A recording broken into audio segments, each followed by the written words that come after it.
Samantala, yun daw po mga residenteng nasunugan sa Barangay 123 sa Maynila ay umaapila pa rin ng tulong. Aba, Alright. tatlong bigatin ang tumatakbong alkalde ng Maynila. Oo, dapat Wala ba? Pahuli-huli ba yung mga kandidatong yan? Oo, alamin nga natin ang balita mula kay Tunay Boy Gonzales. Come in, boy! Umaapila nga Jerry Anthony ng tulong yung mga residente ng Barangay 123 na nasunugan pangatlong araw na ngayon. Hanggang sa ngayon ay nasa kalsada sila ng Mel Lopez Boulevard.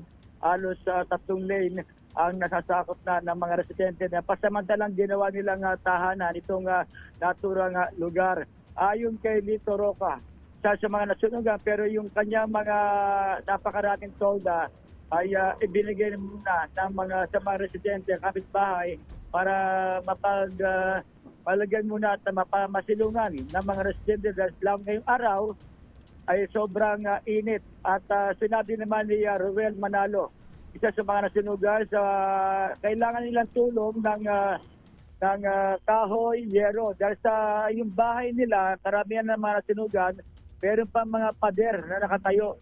Kailangan nila ng kahoy at yero para pasamantalang maitayo ang kanilang mga bahay. Ang tulong mula sa national government o DSWD, wala pa. Pero yung mga tulong naman mula sa Manila Social Welfare Department na mga pagkain ng mga residente ay naibigay naman noong pang unang araw nang mangyari itong naturang sunog sa Barangay 123 sa Tondo, Manila. Ito si Boy Gonzales para sa DCRH, una sa Pilipinas, una sa Pilipino. Thank you.